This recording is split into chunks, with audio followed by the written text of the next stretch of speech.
Welcome to the second episode of Artillery, the podcast where we navigate the intersection of art and politics. Well, a lot has happened since last month. For one, my and Jessica Murphy Moo's opera Loving v. Virginia, the topic of the first episode, premiered and was by all accounts a rousing success. I keep trying to think of ways to describe the overwhelming sense of gratitude for everyone responsible for getting the show on its feet, but my internal thesaurus isn't giving me very many options. And also, to my friends and family, y'all showed up in ways I truly was not expecting, and quite frankly, it changed me. You showed me what it means to show up for people and what real support looks like. This is one way we also build audiences and create community. I mean, there were so many first-time opera goers at Loving, which tells me that more modern, and when I say modern, I mean the last 60 years, more modern stories are keeping this art form alive by cultivating new audiences. I saw this too when I conducted The Shining at Portland Opera last March, and yes, that is Stephen King's The Shining, an opera written by Paul Moravec and Mark Campbell. This past month also allowed for moments of deep reflection and self-motivation as I'm about to enter an intense writing period, and this was the inspiration I needed to sort of give myself a boost. Now, the red elephants in the room are these NEA take-backsies. Stay tuned next month for a sub-series of the podcast called The Green Room, where current events that affect the arts are discussed, but for the few who haven't heard, the National Endowment for the Arts is reneging on some of their grants that they promised to art institutions across the United States. In many of these instances, organizations were to receive funds in the form of reimbursements, but instead were sent an email that stated, and I quote, "The NEA is updating its grant-making policy priorities to focus funding on projects that reflect the nation's rich artistic heritage and creativity as prioritized by the President. Consequently, we are terminating awards that fall outside these new priorities." End quote. Now, we'll talk about what some of those priorities are next month, but having done a little digging already and talking to folks for whom this burden was placed, I heard two things. One, artists are resilient, and we already knew that. And two, supporters have stepped up. So, all is not lost. This administration may be making things more difficult and sometimes very scary, but we're not giving up our seat on the bus. And speaking of, let's get to the art. Fighting for change while you were wearing diapers. Must I remind you, I rode those buses too.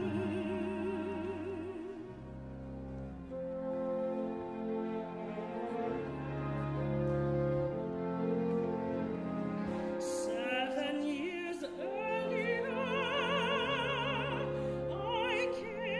She Who Dared is a wonderful new opera by composer Jasmine Barnes and librettist Deborah Mouton, and will have its premiere on June 3rd right here in Chicago with Chicago Opera Theater. The website states, "Everyone has heard of Rosa Parks, but she wasn't the first to refuse to move. She Who Dared celebrates the women whose courageous resistance in Montgomery, Alabama ignited a movement that led to the historic Supreme Court ruling in Browder v. Gale, which declared bus segregation unconstitutional and transformed their acts of defiance into a decisive legal victory for equality and justice. While often riotous and sometimes hilarious, She Who Dared vividly brings to life how everyday people have the power to challenge the systems around them and effect tangible change, if only they dare."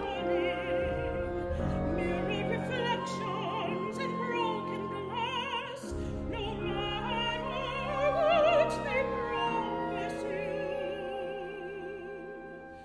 Separate isn't always equal.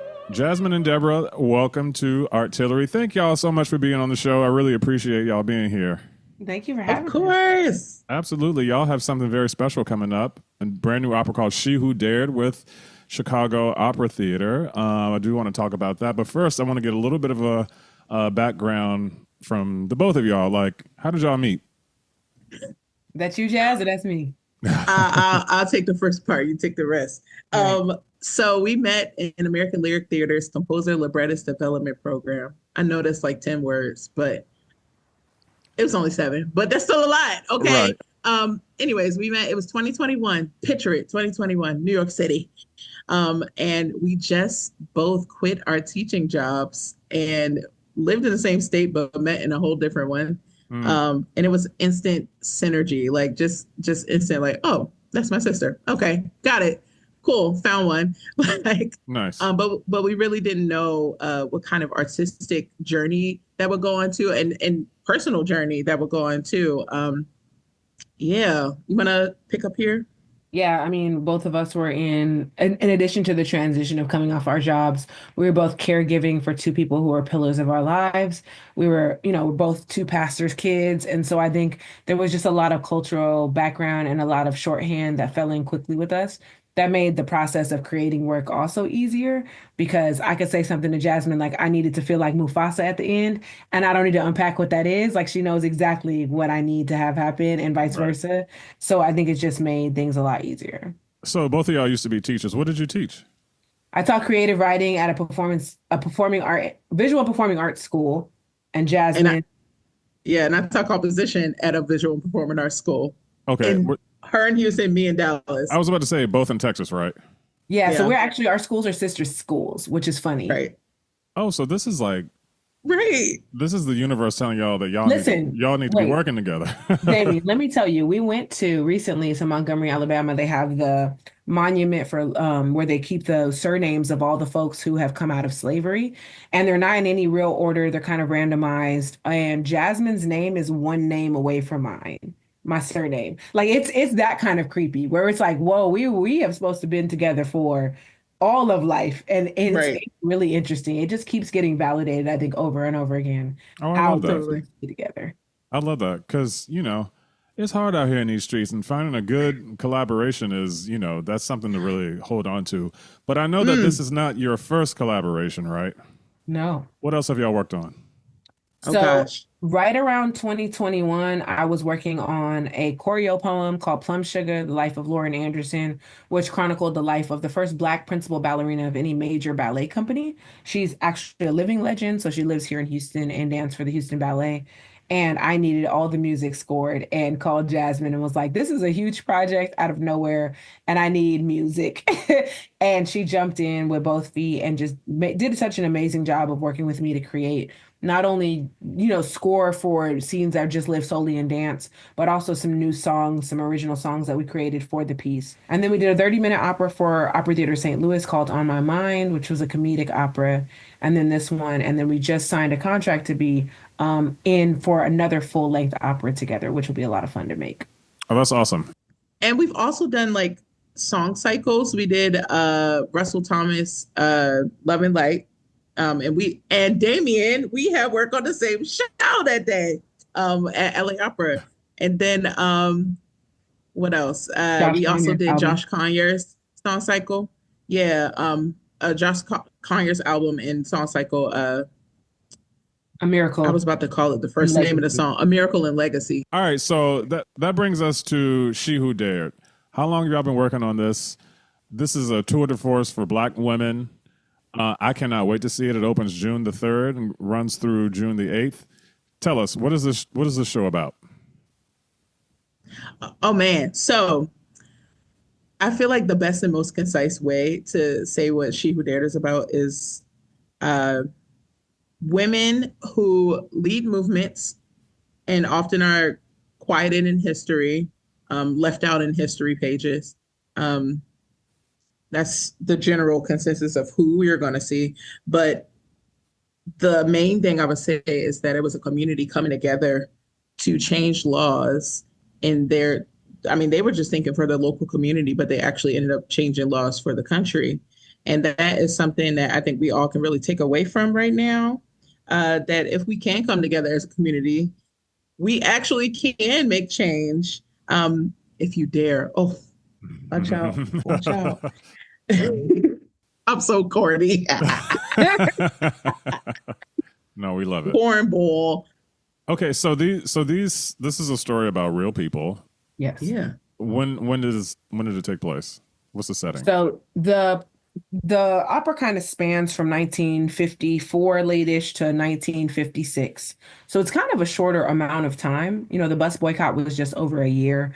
And so thinking about what started it and what after. But I think one of the things that I enjoyed the most about creating this piece was that I got to work in web storytelling, which for me is how Black people tell stories, right? I don't have to be linear and just go A to B to C to D. I can say story A, but you have to know B and come back to A, but you have to know C. Hold on, wait. We're gonna come back to A, I promise. But B, D, E, F, G, and now we're back to A, right? And so I Right. think really kind of being able to do that allows us to pull in events that happened 7 years before, events that happened 10 years before, and snapshots or in mentions that still kind of feed the main branch of the story, but allow us to get all the insight we need to give it context. Okay, so what is the story, if you don't mind So the sharing? story is that, we know Rosa Parks. That's big and that's important for sure. But she is probably like the seventh or eighth woman that sat on the bus, right? And Okay. so just thinking about contextualizing that we have a tendency, especially in history, to lean towards Black exceptionalism. As this one person did this exceptional thing and changed everything, when the reality is there was in this story that we're telling four other women who did the same exceptional thing with very different results. And so Yeah. starting with Claudette Colvin earlier in 1955, and then spreading the 9 months to Rosa Parks, and then thinking about the year after and how the movement really started to gain ground and started to change. And then landing with the historic court case of Browder v. Gale, which does not get anywhere near the recognition it deserves, where Brown v. Board of Education desegregated schools, a lot of the law centered on only educational spaces being able to be challenged because of the precedent. Hmm. Browder v. Gale was able to move it out of the educational space into public spaces like buses and restaurants. That was a precedent that they used to help desegregate the rest of the South and the rest of the country. And so when we're looking at what we should be kind of marking as these landmark cases, along with Plessy v. Ferguson and Loving v. Virginia, which I know you know very well, right? I know a little bit. We have to be talking also about Browder v. Gale. That's Yeah. wonderful. Were you gonna say something? Oh yeah, I was just gonna say like um the another thing as far as like about this piece, there are other characters involved, like Fred Gray, who was the actual lawyer on the case. And not necessarily Tacky Gale, but the prosecution of Tacky Gale is involved. And the women kind of all take different roles to tell the story without it being in a man's voice, it being in their own voice in their own body, almost as if they're retelling it in real time to their homegirls. Now Hmm. we'll get together and do the voices of the people that we're talking about. We do that all the time, and so I think what Deborah did such a beautiful job at is like really weaving together the colloquialisms of Black woman culture, because that is a specific thing. It's not just Black culture. Black women have a specific like, and we're not a monolith, which I think that is also really clear in the show. Is multi-generational. The ages are ranging from, well, not of the actual singers, but of the characters. The ages are ranging from 15 years old to 70 years old. So like it's different perspectives, different, spaces they are in their lives. And I think that is something that we're experiencing now too.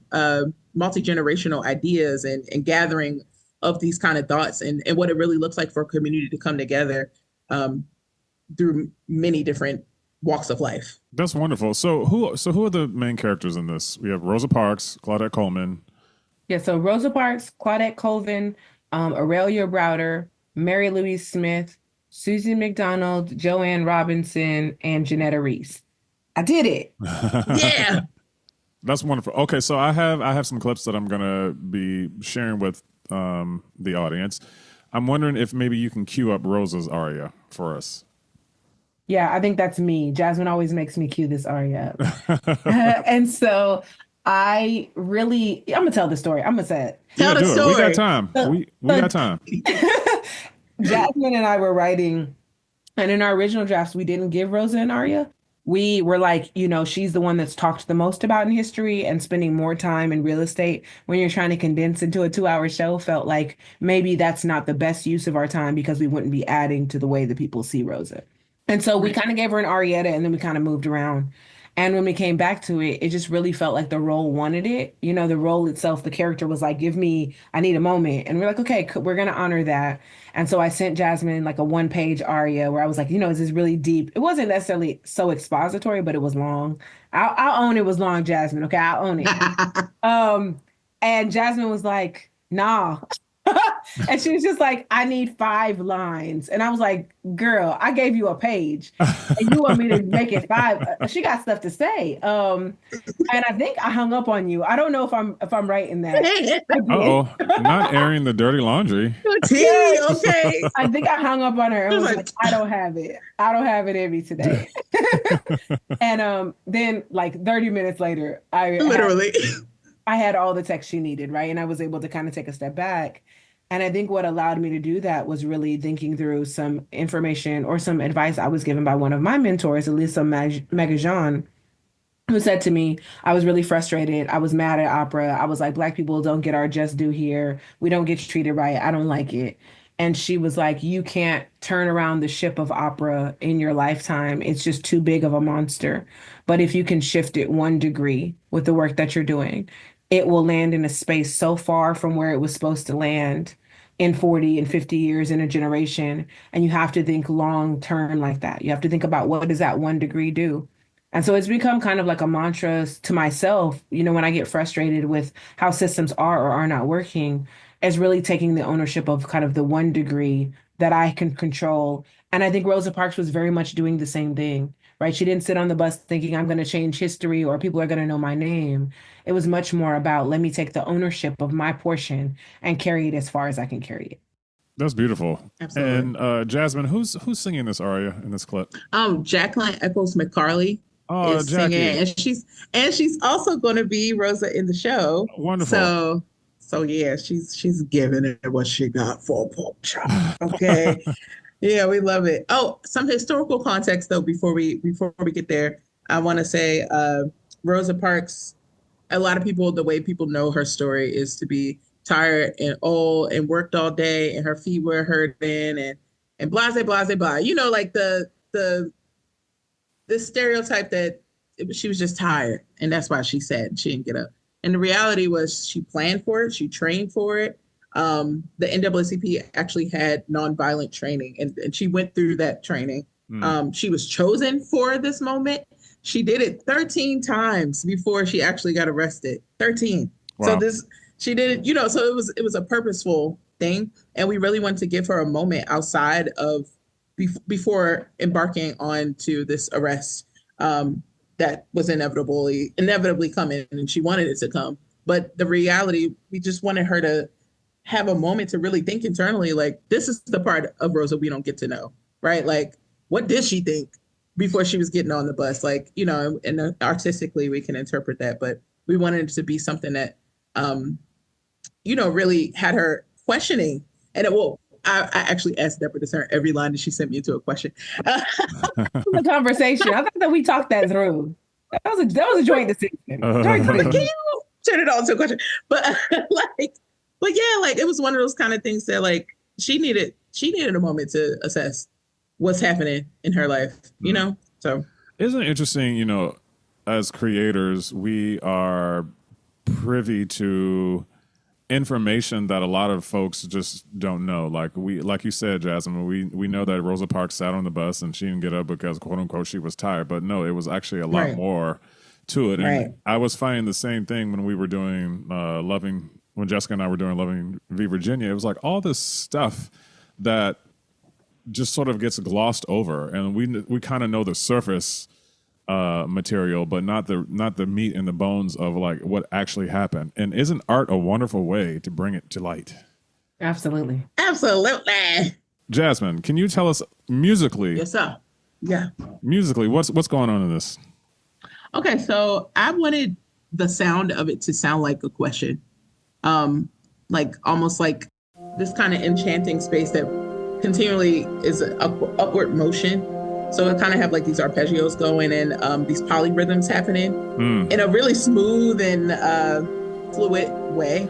It's nothing about it that feels like, as stately, because I wanted it to feel like shifty ground in some ways. Like, where are we? What what am I doing? Like, is this a moment I can actually like succeed in? And yeah, for me, that was like, this is the sound world. But I want to also say what some of my influences were, like some of the things I was listening to. Yeah. And granted, it's very loosely inspired by Opapria Mia, very loosely. Okay.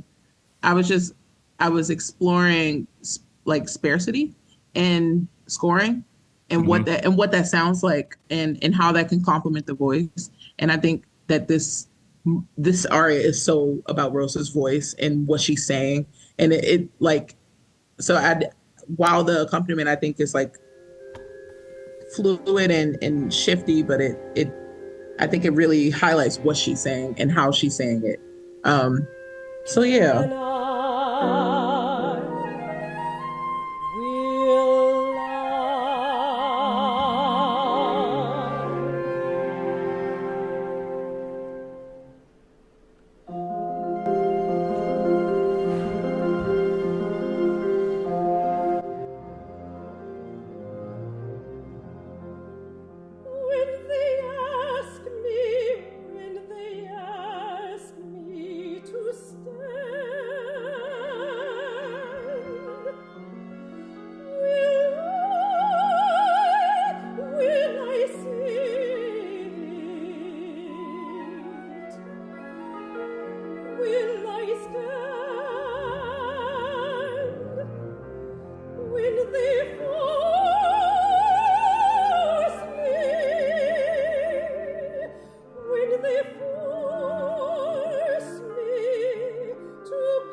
Where do you get your ideas for your stories?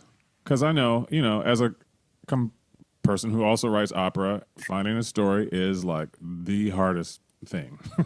I don't agree. You don't agree? That's great. No, I find that I am always like, I have a list that is project ideas.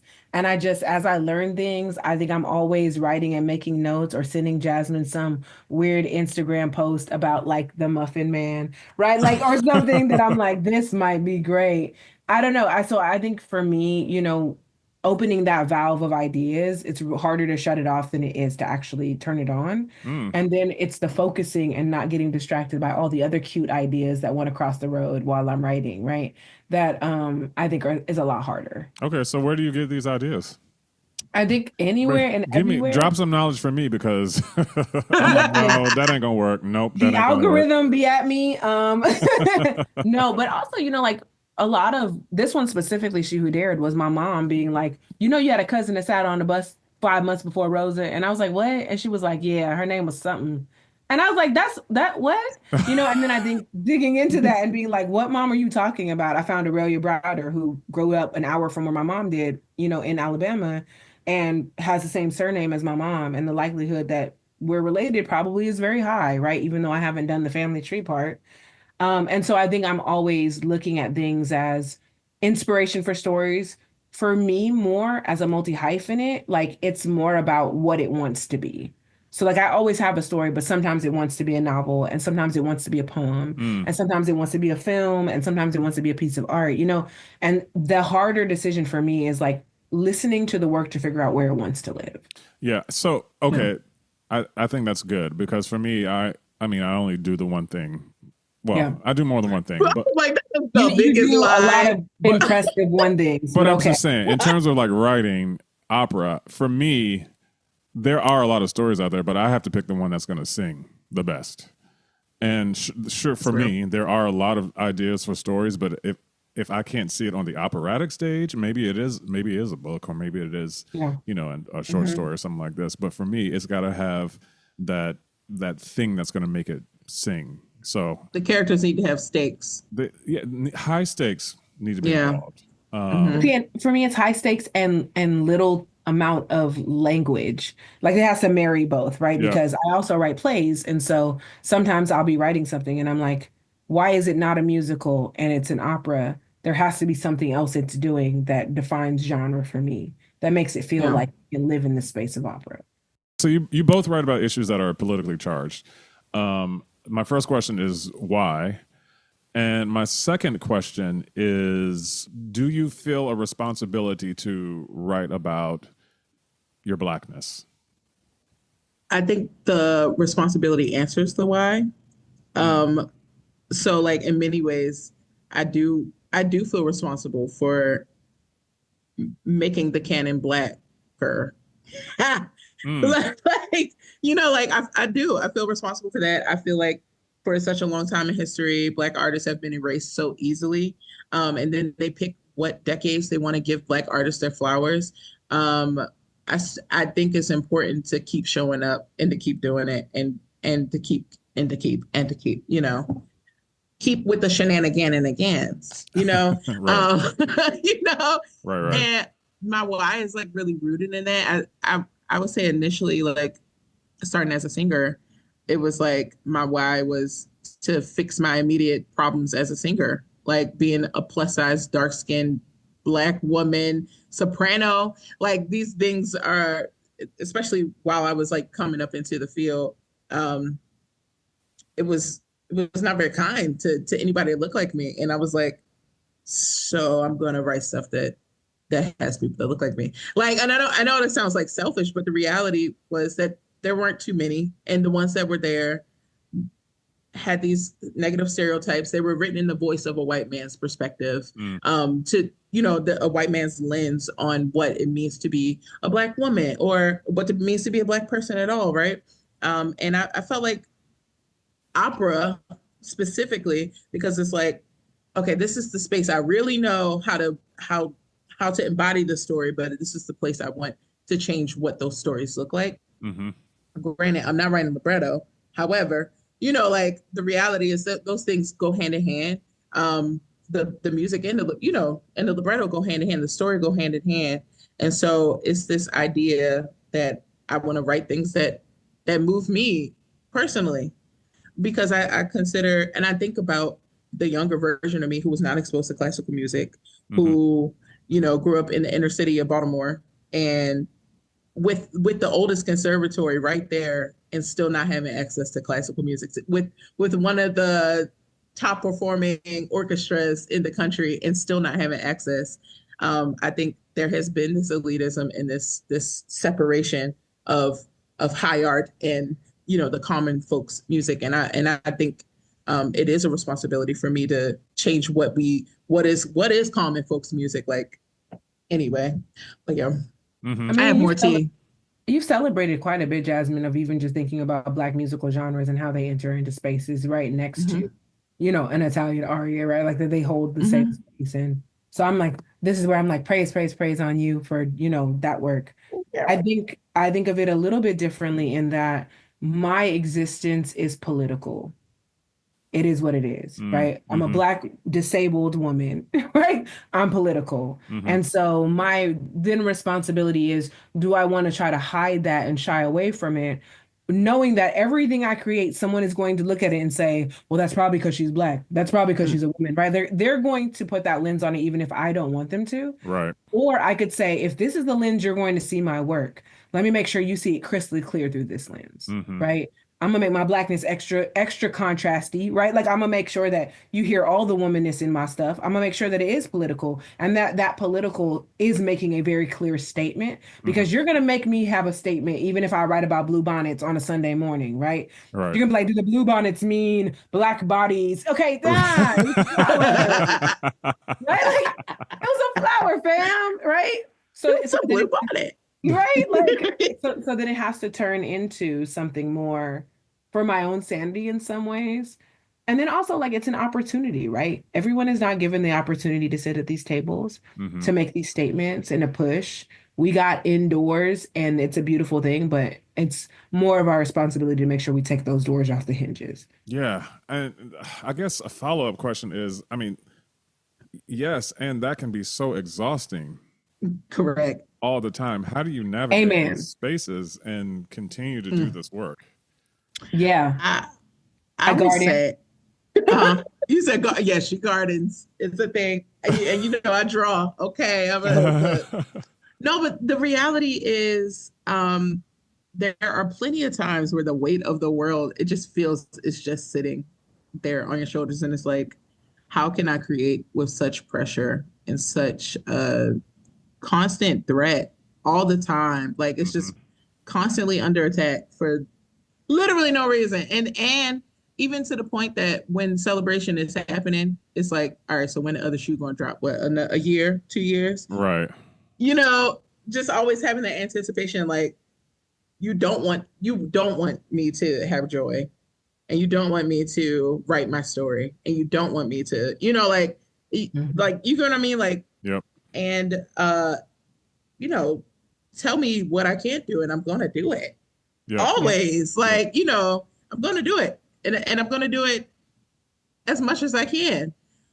Just because you said I can't do it, call me a rebel. But the reality is, like, I consider there is space for honor and respect and gratitude to what we've been able to accomplish, but there's also space to hold how heavy it is. And I think being okay with balancing those two things, that, being Black in this country is constantly always balancing those two things. And then add being an artist on top of it, and our emotional nature of being an artist on top of all of that, and the natural empathy towards everything. Is to be okay and to know that we're going to continue to battle and balance these things. But my goal is always to make it easier for the generation after. I don't understand some people's mindset and, well, we had to do this, so you better pull up by your bootstraps. That idea that you have to go through what we went through, and it's like, I don't want that for the next generation. And the reason why we're continuing to have the same issues is because we have that mindset that you have to learn the way I did. No, I want you to learn easier. And I want the next generation after you to learn with more ease and more ease, you know. Right. And also not taking away from the stuff that the people before us can, well, y'all are the generation after me, I think. I think I'm a little older than y'all. But you're a millennial, Damien? I'm barely. I'm an Xennial. So I'm like right at the end. You're a millennial, all right. X, right at the beginning of millennial. So anyway, but you know, not taking anything away from the generations that came before us, because obviously through their perseverance and their resilience, we are where we are today, and we honor that, and we don't want to take anything away from that. But I love what you said about, you know, setting up space for the generations that come after us. I think that is so important, because in order for this art to thrive, in order for it to move forward, it's going to continue to have to include people that look like us. And and you know, I don't know what the statistics are. I just know with the organizations that I work with, anytime that our people are in the audience gets bigger. We get more opera fans. We get more fans of classical music. They're more willing to come back because they have been exposed to this thing that actually includes us. Yep. Yeah. Yeah. I would say also, like you talk about managing it, is room for play. You know, one of the things I love about Jasmine being a collaborator, but also a friend, is like we're intentional when we're in spaces and we're working on things. We have a play day, right? Where we're like, we're going to go ride a Ferris wheel and drink, you know, a spiked hot cocoa and look out at the city of St. Louis. You know what I mean? Like we you know, are purposely like, are we going to an aquarium? Are we going to a mirror maze? Oh, I love that. You know, are we going to the museum? You know, and so I think there's also like this great balance in saying, like, with that responsibility also comes the responsibility to remember joy, and remember that joy is its own revolutionary act. And so if it's the need to laugh or joke or kid, like we keep that in high stakes. And I think that's something that She Who Dared also does, is like, as serious as the topic is, there are a lot of funny moments, right? Like we want you to laugh and cackle and, you know, cheer, and then in the next moment cry and reconcile and hold space. But those things don't have to live in separate shows. Correct. Yeah, that's great. Let's bring it back to She Who Dared. What are you excited for audiences to hear? Everything. Everything. All of it. All of it in one word. Literally, all it. All it. No, like, you go for it. No, okay. You go. I would say, you know, there's moments that I can't stop. I don't know. I sing the whole thing all day long around my house, but I think, you know, Jasmine and I got a chance to write some modern day hymns that sound like they came from like 1827. And so like, I love that we could create something that sound world feels so immediately everything we are, but can also address current concerns. And you know, it's so much so when we did our libretto workshop, we asked the actors, you know, we were like, this is kind of, it sounds like Sunday morning at a Baptist church. And without giving them the melody, everybody sang the melody back to us. Is that insane? 7 people who have never worked together ever. And y'all all knew exactly what this was from looking at the lyrics. And I was like, we tapped into something else, right? Like that's, it's now in ancestor, it's in our bodies, it's in our DNA. It's like we all grew up in the same house. Exactly. Right. So there was something like, while we're not a monolith, I think there are like these monolithic experiences that pulse through us because, you know, who we are as people in this country. And so I'm super excited about people being able to hear those moments. Yeah. Talk to me about We Who Gather. Is that the name of it? Gather Women. Yes, that one. So Gathering Women for us is, we see Joanne Robinson, who, in my opinion, just my opinion, y'all can come for me, should have been the rightful leader of the bus boycott, right? She was advocating with the mayor, with city council for almost a decade prior to it actually becoming a movement, trying to make small change within the buses. And so in that moment, we start to see her like literally gathering the women, right? Starting to assess her community, see who she needs for this bigger fight, be able to say, hey, I know you worked on this and you worked on this. Can we get you to come together for the Women's Political Council and start to make some real big change? Found me, making sure all the produce was fresh. Black folks couldn't shop everywhere, so we made McDonald's the best. The melons were ripe, the flowers in bloom, the line was long. Then she bought in the room, declaring we fight for more.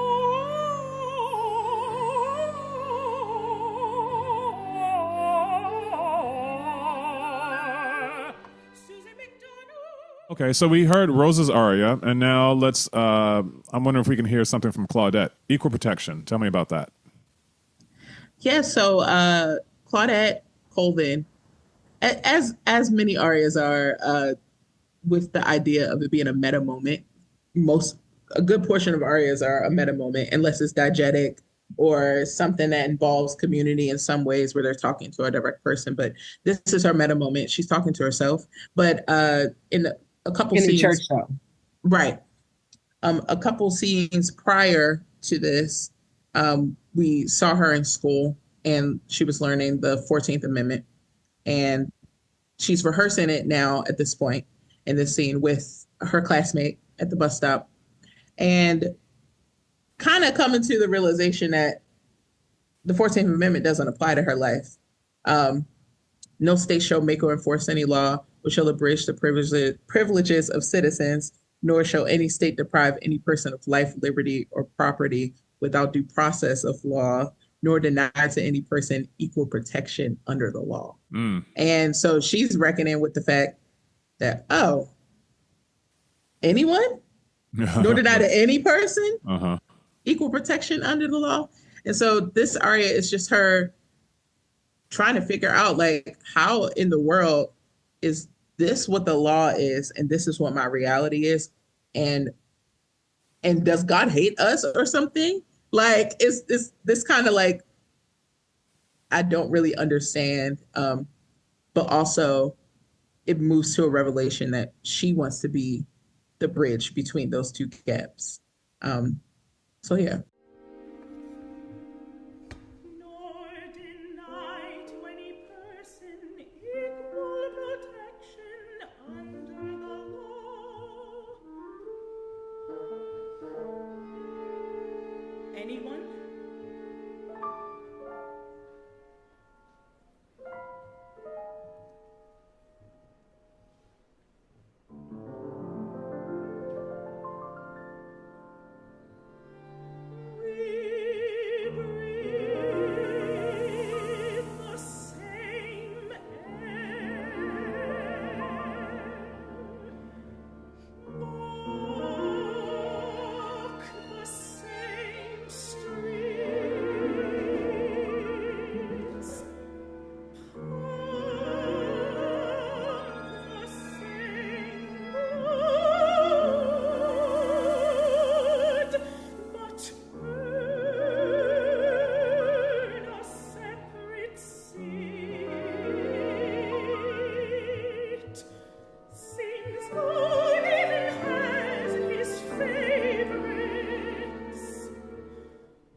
to thank y'all for being on the show. Is there any final thoughts you want to share with the audience as we approach the premiere of this very special, wonderful piece? I know, just one last question, Jasmine. You talked about this having sort of crossover appeal as well.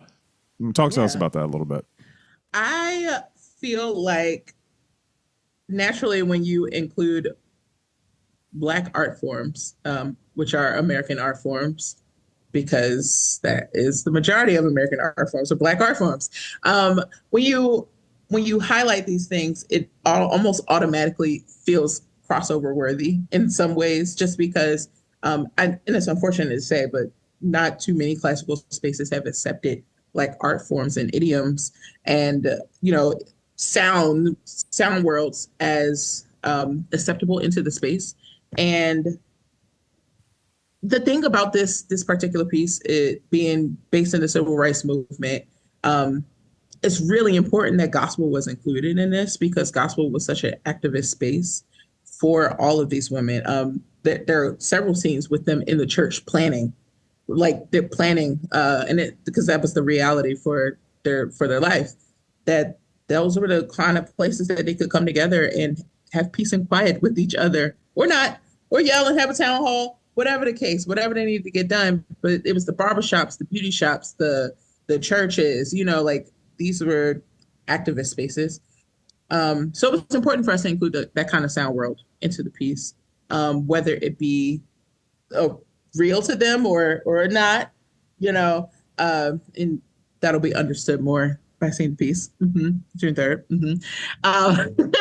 But yeah, it has gospel, has jazz. I mean, it kind of just moves its way very fluidly through a walking timepiece of Black music. It also specializes some spaces of like 50s music, nice. Like the doo-wop pop kind of shop, Right. And these things were just part of their actual time and sound world of their time. Mm-hmm. And we just wanted to make sure that it felt like that for the audience. That we take it to those spaces, right? If we take it to a church, if we take it to a barbershop, like it feels like music that could be playing there too, I mean, I love that. Right. It should be accessible in that way. Mm-hmm. And I think that goes back to the work that Jasmine and I are trying to make, right? Is to say you don't have to have a fur coat to come see an opera, you can put on some jeans, you could be all right. Life ain't gonna end. It's all right. We just want an audience. Come as you are. Absolutely. Come as you are. And hopefully you see yourself. I think as far as musically, as far as some of those things that come from other genres. You also mentioned Verdi earlier, so we also got a little bit of that influence by nature of you being this wonderful soprano. Yeah. Are you still singing? I do be singing. Matter of fact, I got a gig coming up. We love that. Because you be singing. Okay. That's a voice. You be singing too, Damien. Right. Okay. I know, but this ain't about me today. This ain't about me today. I'm just saying. We're clocking all the T's. All of the T's. Well, listen. I love y'all. Thank you so much for being on the show. If you are in Chicago, June 3rd through June 8th, please make sure you come to see She Who Dared, which premieres with Chicago Opera Theater at the Studebaker Theater. And even if you're not in Chicago, you can get on a plane, you can get on a bus. Actually, if you get on a bus, that'd be very appropriate. Make sure you come see the show. Jasmine, Deborah, thank you for being on here. Thank you for having us. Absolutely. Thank you, Demi. Artillery. Thank you for sharpening your artillery, y'all. Does anybody else find it extremely ironic that Les Mis is the show President Trump wants to attend on June 11th? I mean, there are so many themes in that show that are antithetical to the beliefs and behaviors of this particular administration, and we all know if they were characters in the show, they'd be on the side of Javert. Do they even know what the show is about? Several cast members are planning to take the night off, aka boycott, and I'll have another Green Room episode that will focus on those who choose to continue their performances at the Kennedy Center, and we'll talk about the reasons why they went on. There's a big part of me that wishes the cast would actually go on. Maybe the understudies will perform, because I would love to be in the audience when the cast sings, "Do you hear the people sing?" Thank you for listening to Artillery, the podcast that meets artists at the junction of creation and politics. Art is a weapon. We must sharpen our artillery.